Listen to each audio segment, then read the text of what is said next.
Hi guys, and welcome to the first episode of Dating in London, where I go on different dating sites, try them out and go out with a few guys and see what the dating site is like, the experience is like. Hopefully I can find love along the way, but I've tried a few sites already, so I wanted to just make some videos from that because you know, you cannot have terrible dates and not tell anybody, so I'm telling you, so grab a tea. For the first episode today, we will be talking about eharmony. I started an eharmony subscription back in June, end of June, like this year or like 2017, right after I broke up with my boyfriend. And I kind of really wanted to get a new boyfriend immediately, as soon as I could. So what I did was look out for different dating sites and see what was like available. From the advertising of eharmony, what you see is that it is really geared towards long-term relationships. They really put forward like these people met and like we have marriages coming out of that and like normal solid relationships. So I signed up on that. To use that you need to pay, so it is a subscription based membership like thing, and a lot of my friends said that since you pay for it, that means that the guys are better quality because they will have to go and buy a subscription, so that means they're serious, because if they just wanted sex and nothing else, they would just go to the free sites. So they kind of talked me into it a little bit, and I also wanted to try it out.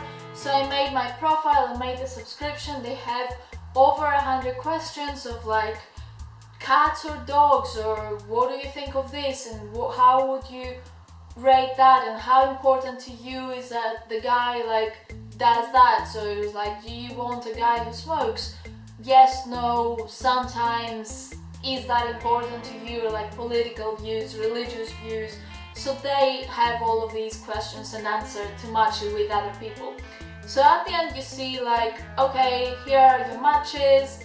This guy, you have good potential for like long-term relationships, or you have the same outlook on life, and you also like have things on your profile like 4 things you cannot live without, who's the most inspirational person in your life, things like that. You also have like movies, music, all of that.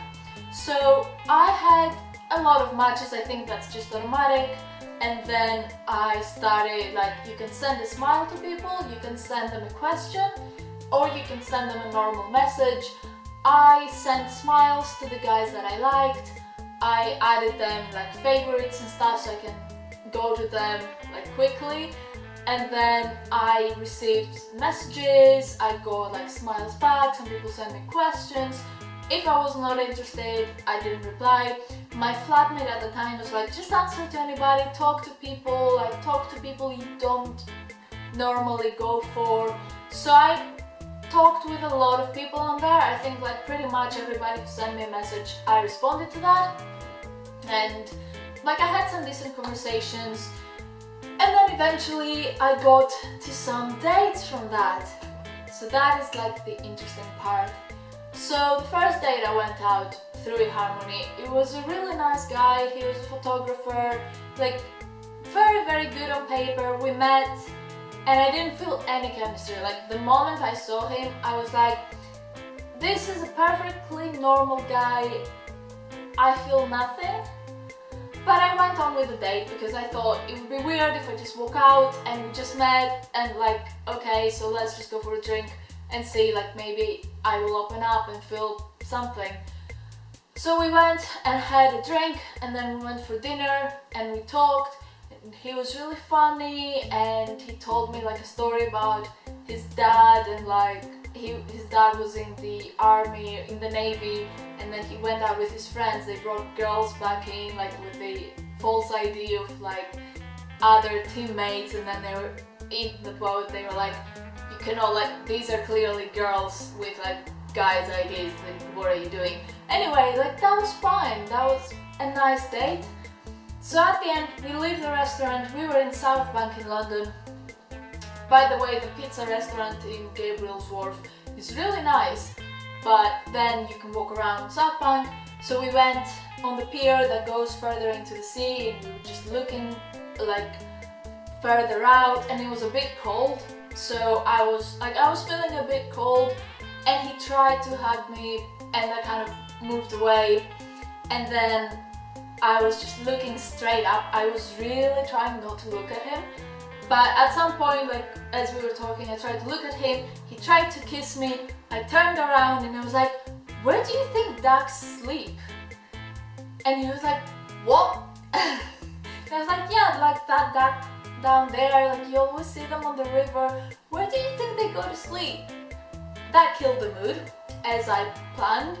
I was not like planning the line, but then it was just like, say something, kill the mood, destroy the kiss, like don't do it.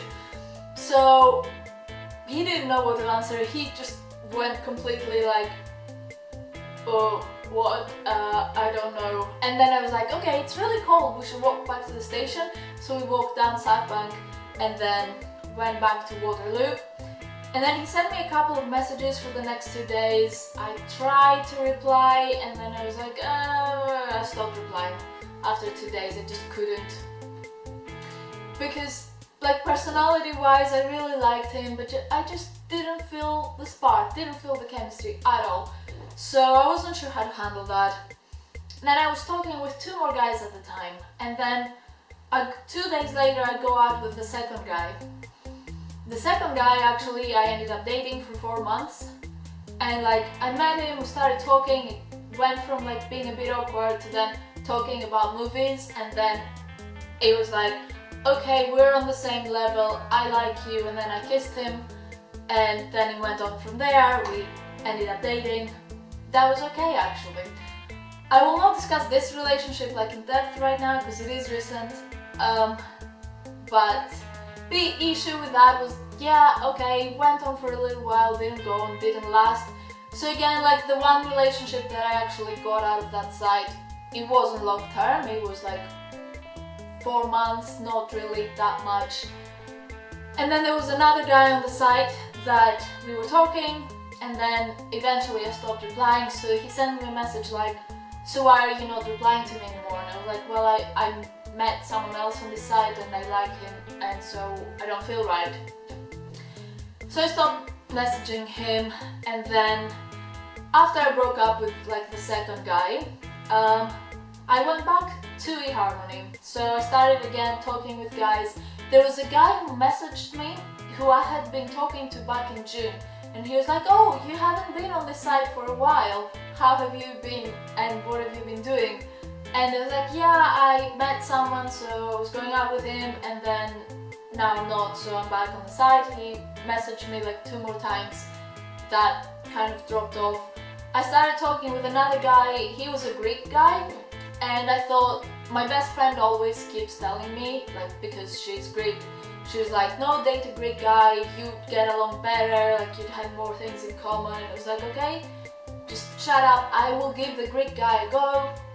I go out with the Greek guy. We went to the South Bank market thingy. It's not really called something, it's South Bank Market. We were supposed to go to Covent Garden, so we went there, didn't find a spot to sit down, and it was like, let's just walk. And we walked from Covent Garden down to South Bank, to like all the way down South Bank to where the Christmas market is near the London Eye. We sat there and we had 1 hot chocolate, and he bought that for me, and it was like $1.50, and we sat there, drank it. My phone died because it was freezing, and then we got up, we went again further down South Bank, up towards like from the London Eye to Westminster, walking down Westminster, across like the park, going back towards like Piccadilly, and then we went towards like where Green Park was, and then that was the point that he was like, "Okay, I have other plans afterwards." And I was like, "Yeah, I'll just take my bus from here." And we talked throughout the way, like throughout the whole day. The conversation was okay. Again, I didn't feel anything. Luckily this time he didn't feel anything either. So at the end, like when he took me to the bus stop and he was waiting for me, he was like, so okay, that was okay, but I don't feel it, so nice meeting you, but we shouldn't meet again. And I was like, thank you for saying that. I felt the same. Like, this was fun, but also let's not do this again ever. So we said like goodbye. I got on my bus, left. That was that. That was probably the least awkward date I've ever been on, because we both were very clear on, yeah, I mean, we can talk, but I don't feel anything. So yeah, that was mutual. That was pretty, like, it's an experiment. Dating, conversation, blah blah blah, yeah, it's not working, so let's leave it.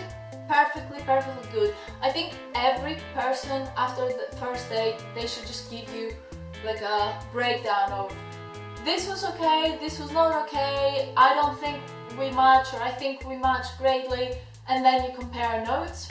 So after that, I kind of went back on eharmony. I talked with a few guys. There were 2 people who asked me out, and then they never arranged a date, which was weird. And I also exchanged phone numbers with 2, and we started talking, and then eventually, like, neither of us continued the conversation, so it kind of fizzled out. And I was discussing all of that with my flatmates, and then some of them were like, I don't go out unless we have at least a week or maybe 2 of conversation first. The other one was like, no, if within like the first 3 messages he hasn't asked you out, move on. I'm kind of in between. I think I need at least 1 solid conversation before I decide that I want to see this person. And it can be about movies, about music, about anything. Just let's talk, and I want to see, like, can you hold a conversation? And once I am sure that you can hold a conversation, then that's fine, let's continue meeting. But yeah, I think eharmony might work for some people. If I'm completely, like, brutally honest, most guys on it are not that attractive. There are some cute ones, and the guys I went out with were cute, but the majority of my matches were like not attractive. So even within the small pool of like attractive guys that I liked, that we matched, that we talked, it was even within that it was like, okay, I have like 50 matches, I like 10 of them, I talk with them, I might end up like exchanging numbers with 5, go out with 2. If there's no chemistry with those 2, then I'm a bit like, okay. So if you're thinking of trying eharmony out, I would say yes, maybe some of them might be committed to finding someone, but also if you want to have a guy that you have chemistry with, you know that you are starting with a fairly limited pool of guys, and it's not necessary that you will find someone because you might not have chemistry with them. I would also say that you should be as honest as possible on your profile and put like something really obscure. Like if it says what's your favorite movie, don't say The Avengers, say like, I don't know, like Dr. Horrible sing-along blog, because it's very specific. Everyone has seen The Avengers, but who has seen that particular movie, nobody knows. And you want to go out with a guy who has seen the weird, obscure movie that you really love but nobody knows about, you need to find the guy who knows about it. Because the blockbusters, everyone knows about it. Yes, everyone loves The Avengers, but also, do they really love sci-fi that much? Or is it just like, I saw this movie once, fine. Like, you want the guy who has seen this movie 10 times and can quote things from it. That's, I think for me, that's the target. But I think eharmony is not really my kind of dating site. I'm not entirely sure if I will go back to it. I think I will see where my membership ends and maybe use it until it ends, but I don't want to keep renewing it. So yeah, this is my eharmony adventure, and next we have my Tinder adventure, which will be more interesting. I have messages. There is one guy, just anyway, you need to subscribe for that. and wait for my next video. So I love you very, very much. Thank you for watching. If you have any weird dating experiences or weird things with eharmony in particular, put them in the comments. If you want me to try a different app for dating, put that in the comments as well, and I will take your recommendations. I have a list of apps that I'm currently trying, but if you have anything else, I'm happy to try that as well.